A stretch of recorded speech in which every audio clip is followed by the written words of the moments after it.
Muy buenos días. Les habla Cruces Aldea desde CLM Activa Radio para contarles que este programa habla de atrevernos, habla de arriesgarnos, de asomarnos a la historia del conocimiento, de las ideas. Habla de filosofía y de ese gran legado que nos dejaron tantos y tantos pensadores. Habla de quienes sí se atrevieron, exponiendo incluso su propia vida, porque ellos lo merecen y porque a ellos se lo debemos. Atrévete a pensar.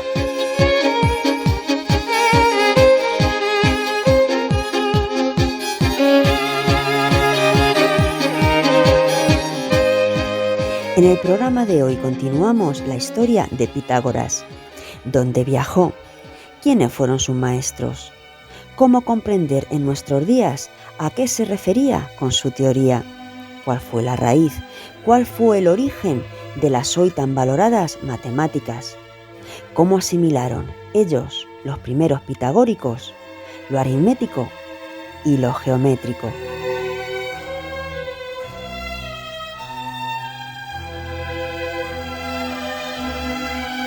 En la sección que significa esta frase nos acompaña Miguel García Baró, miembro de la Real Academia de Ciencias Morales y Políticas. Vamos a citar muy poquito de sus méritos porque son inmensos. Es profesor de filosofía en la Universidad Pontificia Comillas. Ha impartido clase también en la Complutense. Ha trabajado como investigador en el Instituto de Filosofía del CSIC. Docente invitado en universidades europeas y americanas, es vicepresidente de la Sociedad Internacional Michel Henry. Preside además la Asociación de Amistad y Encuentro Interreligioso y ha sido experto para relaciones cristiano-judías en la Secretaría de Relaciones Interconfesionales e Interreligiosas de la Conferencia Episcopal Española. Entre sus publicaciones se encuentran una veintena de libros, una treintena de traducciones y un centenar de artículos.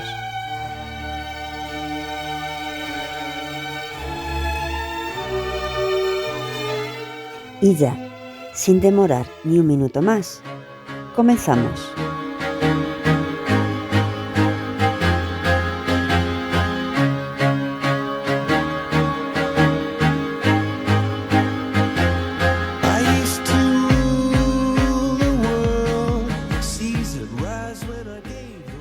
Y apréndete bien estas cosas.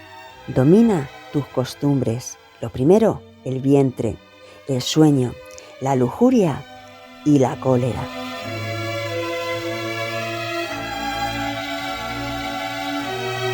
Seguimos citando extractos de ese conjunto de incitaciones morales atribuidas a Pitágoras, versos de oro, para adentrarnos ya en la discusión que supone su juventud y primera formación. Según las fuentes, Pitágoras se formó indistintamente tanto con maestros griegos como en países exóticos de Oriente.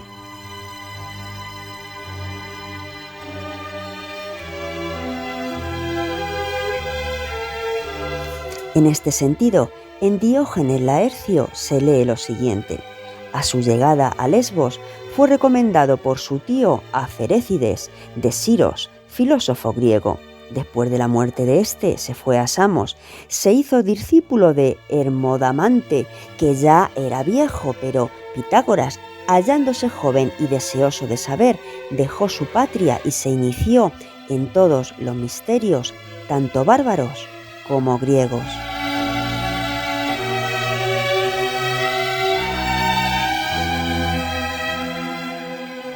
Viajó a Egipto, en cuyo tiempo Polícrates, tirano de Samos, al rey Amasis por carta lo había recomendado. Aprendió a fondo la lengua egipcia y visitó a los caldeos y a los magos.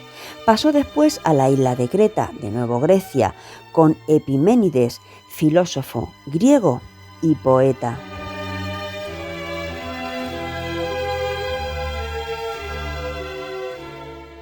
Entró también en lo que hoy se llama la Cueva de Zeus, un conjunto de cavernas situadas en la falda del monte Ida, la caverna del Ida, a unos 1500 metros de altura. Así como en Egipto había penetrado en los santuarios, aprendió las doctrinas secretas sobre los dioses en las ceremonias mistéricas.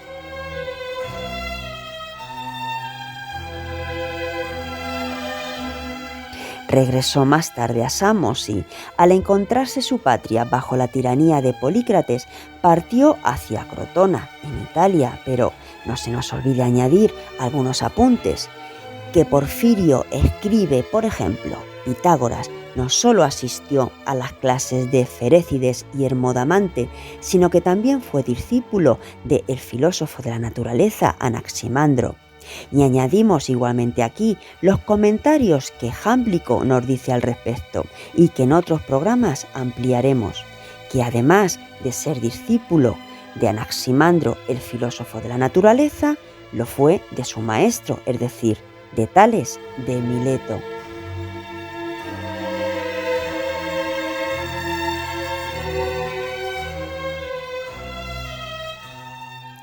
Así pues, todo esto que acontece en su biografía lo continuaremos el próximo día, porque ahora recordamos parte de su teoría. Reafirmamos que para ellos, los pitagóricos, algo que hoy pensamos como puramente formal, el número, representa no solo la forma, sino también la materia de todas las cosas, en consonancia con la idea que tenían los primeros filósofos de la naturaleza.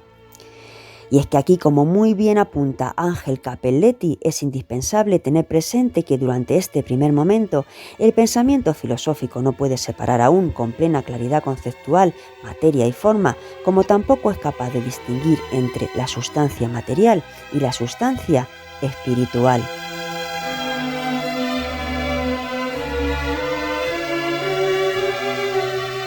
Los números son pues para ellos el principio, la sustancia y la causa de todas las cosas. Son, como recoge Aristóteles en sus referencias a Pitágoras, la esencia de las cosas. Además, por otra parte, y ahondando un poco, seguimos a Capelletti cuando nos sigue apuntando que filósofos e historiadores han discutido mucho acerca del significado preciso que para ellos tenía el número. Seguramente en un momento inicial lo aritmético y lo geométrico aún no se distinguían, sino que el número pitagórico era a la vez aritmético y geométrico.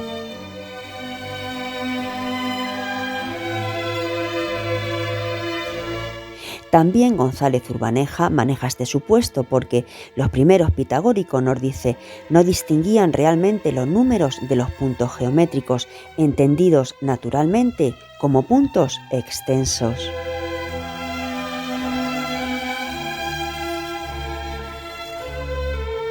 En otras palabras, continúa este autor, todo cuerpo es una pluralidad, una suma de puntos, de igual forma que el número es una suma de unidades. Los pitagóricos entendieron que los objetos de la naturaleza estaban formados, integrados por la reunión de varios puntos físicos, o lo que es lo mismo, y como ya dijimos, decir que todas las cosas son números significaría que todos los cuerpos se componen de puntos en el espacio que tomados en su conjunto constituyen un número.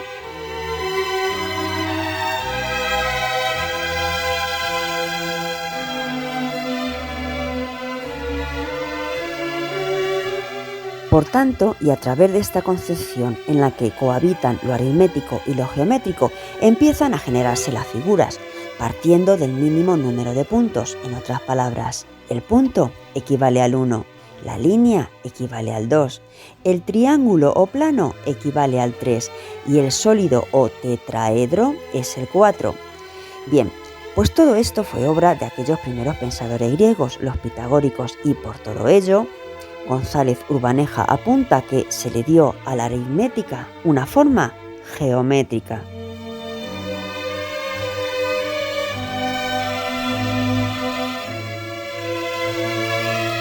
Quizá lo podamos asimilar mejor si recordamos también que estos pensadores representaban los números con piedrecillas los dibujaban siguiendo la tradición que, según Heródoto, perduró a lo largo de toda la matemática antigua griega. De ahí la existencia de términos que hoy mucho nos suenan, como la palabra cálculo, del latín calculus, término que significa piedra, o también el vocablo calcular, del latín también calculare, que originariamente era echar cuentas juntando piedras.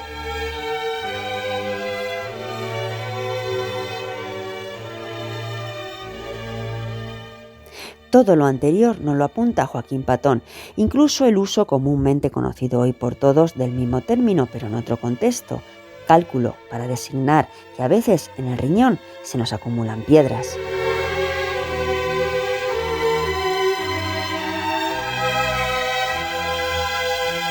Bien, paramos hoy ya aquí porque es hora de iniciar nuestra sección. ¿Qué significa esta frase?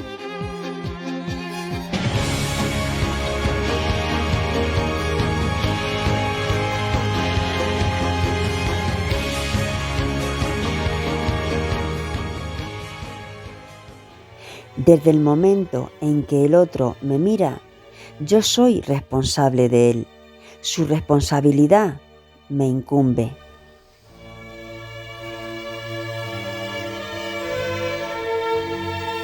Esta frase, con paréntesis en el centro, pertenece a Ética e Infinito, de Emmanuel Levinas, el filósofo del humanismo, el humanismo del otro hombre, el humanismo del hombre que se responsabiliza, del hombre que responde.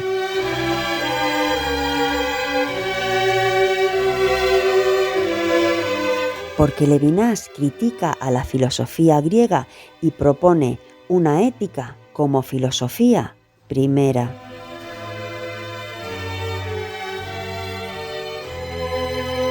Una nueva filosofía, decimos, como apertura al otro y donde exista primacía de nuestra responsabilidad por encima incluso de nuestra libertad.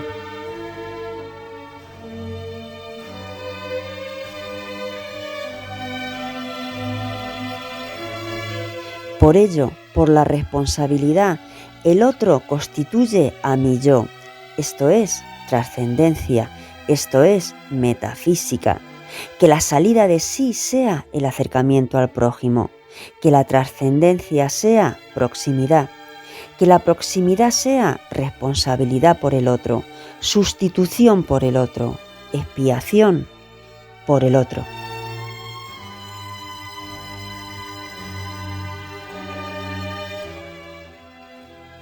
Porque metafísica es morir por lo invisible. Escuchamos.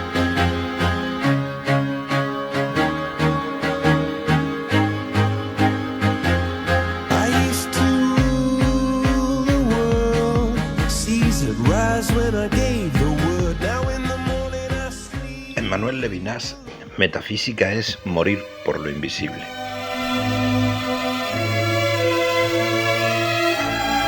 Bueno, una frase desconcertante porque creíamos seguramente que metafísica era una disciplina filosófica para la que no hay más que sentarse en un banco, abrir un libro, tener un cuaderno y un lápiz a mano, etc. ¿Qué significa eso?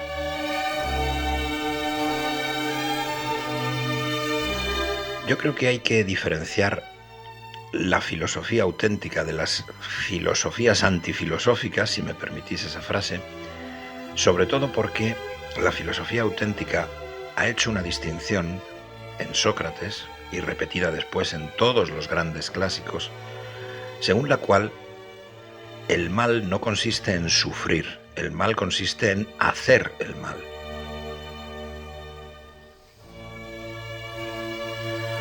Si queréis, en la culpa en vez de en el dolor. Por supuesto que el dolor es malo, pero el verdadero problema es hacer uno mismo el mal. Es una cuestión decisiva en la vida el comprender que aunque nos calumnien, nos insulten, nos degraden, nos maten, no por eso se nos vuelve perversos.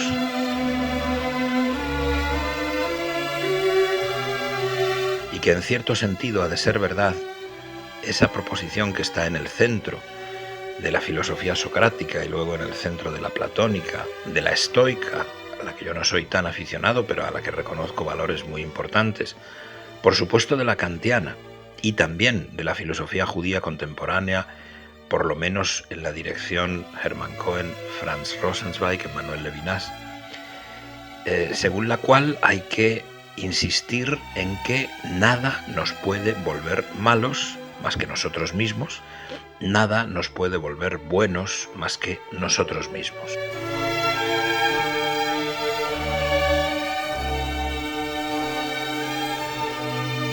¿En qué sentido hay que insistir muchísimo en la verdad de esta proposición? Pues sobre todo teniendo a la vista fenómenos de una crueldad insondable y que nos pueden conducir a pensar de un modo distinto.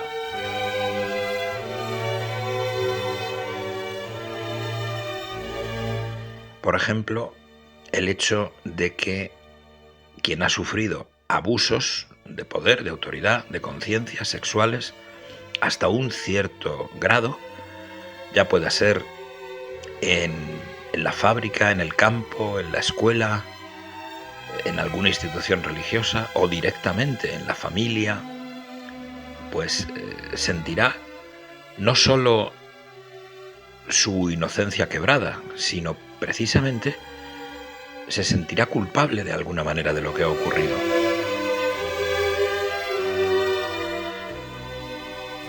Pensará si es que hay en su persona algo que ha atraído la violación de aquello tan individual en uno mismo que no tiene una localización precisa, no es el cuerpo, no es el alma, es como la almendra, el núcleo del espíritu, hasta donde llega el abuso en tantas ocasiones. Pensará también si sale de una situación como el campo de concentración, el campo de exterminio, que en realidad, algo hay en él mismo que ha tenido que atraer la desgracia, y si ha podido sobrevivir, será quizá porque, como dice otra expresión igualable a esta de Levinas, en el sentido de que a mí al menos me parece absolutamente extraordinaria, no del todo verdadera, pero absolutamente extraordinaria, la de Elie Wiesel en La noche, cuando dice: los santos son los que mueren antes del final.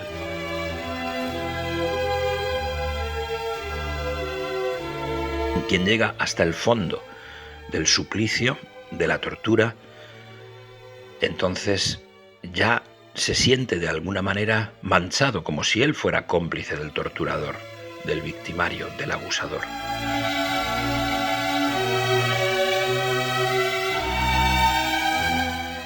Y en ese sentido, el grandísimo problema moral, por supuesto no es la muerte, no es la contingencia, no.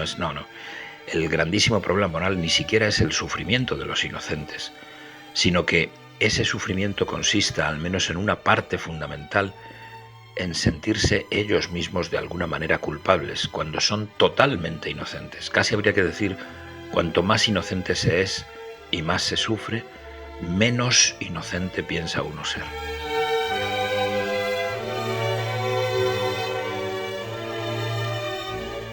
Este es el misterio de la desdicha, en la expresión que Simone Weil utilizó y que es absolutamente imprescindible para estudiar a fondo esos casos. Por tanto, tenemos esta duplicidad asombrosa en lo más misterioso del fondo de la subjetividad humana.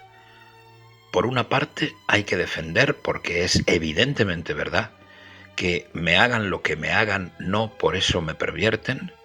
Y por otro lado, hay también que reconocer que así como solo yo puedo hacerme a mí mismo bueno o malo, pues también resulta que la presión social, la tortura, incluso si no me llena de miedo en principio, sino únicamente de dolor, es capaz de dejarme una herida tan profunda que no sea uno capaz de reconocer que en realidad sigue siendo inocente.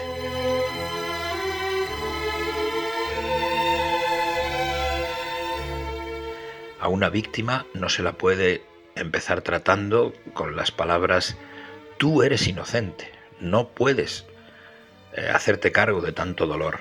Debes en cierto modo superarlo, porque a ti nadie te ha quebrado el espíritu a pesar de todo. Venga, ánimo. Esas frases no se pueden usar de entrada. Bueno, la La expresión de Levinas que pongo al frente de estos minutos, lo que significa es, sin embargo, que el ser humano tiene dentro de sí una capacidad inaudita de resistir al ataque, a las amenazas, a la invasión de aquello que pretende volverlo malo.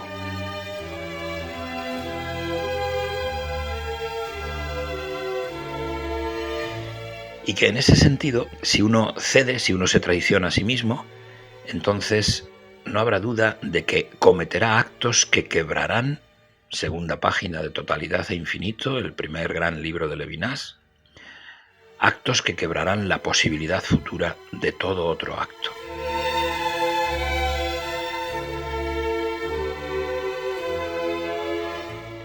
Esta expresión terrible nos recuerda cómo, pase lo que pase, el ser humano siempre tiene tiempo para traicionar o para levantarse con fuerzas de su flaqueza que no pensaba poseer, para levantarse contra la tiranía, contra la presión social, porque viene más bien de otros seres humanos, no tanto de las desgracias naturales, este agobio que nos hace caer a veces en la desesperación.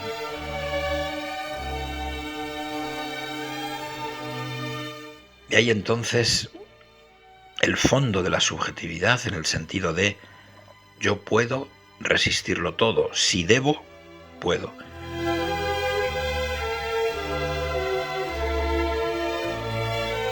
Y por otra parte, la amenaza que a veces me hace caer no ya simplemente en la depresión, sino algo así como en la impotencia. Ya no soy capaz de morir por lo invisible y necesito el socorro de otro ser humano.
Bueno, Miguel, gusto da oírte, no solo por tu sencillez y claridad, sino porque en el contexto geopolítico mundial en el que actualmente nos encontramos, contemplando y asistiendo con idéntica dosis de terror y perplejidad a la consumación en Europa de una guerra, el pensamiento, la esperanza y la humanidad que Levinas, a través de tus palabras, nos aporta, realmente reconforta.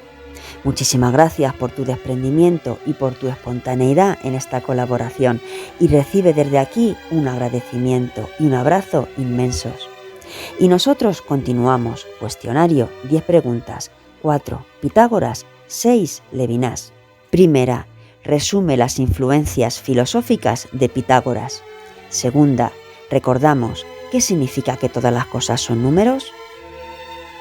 Tercera, explica la afirmación, para los pitagóricos cohabitan lo aritmético y lo geométrico. Cuarta, narra la etimología de la palabra cálculo y el uso que se le da en la actualidad. Quinta, busca información y resume la biografía y vivencias que experimentó Levinas a lo largo de su vida. ¿Crees que tuvo influencia o marcó de alguna manera su pensamiento o filosofía? Sexta, ¿cuál es la crítica que nuestro autor realiza al pensamiento occidental? Séptima, busca información en la web sobre el reproche que Levinas realiza respectivamente tanto a Husserl como a Heidegger.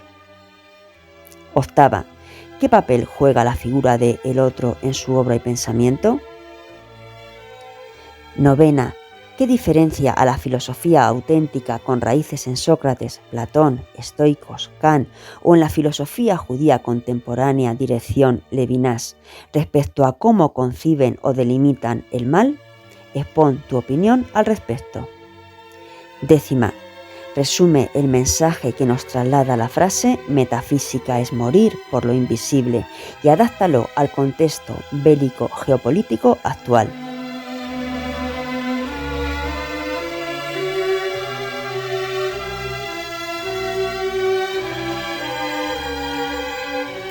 Bien, y ahora ya, casi en el final, es el momento de abrir ya ideas para leer.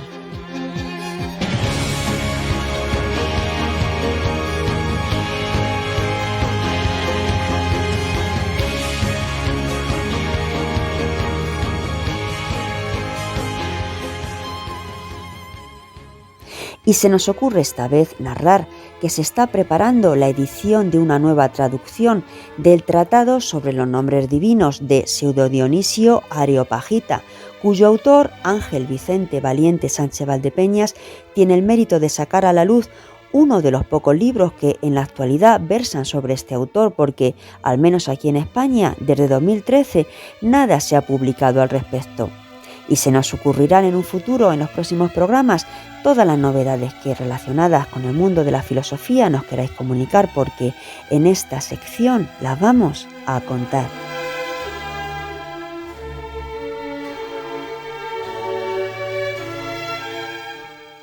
Bien, y hasta aquí por hoy. Dar las gracias, como siempre, a nuestro asesor en latín y griego, Joaquín Patón.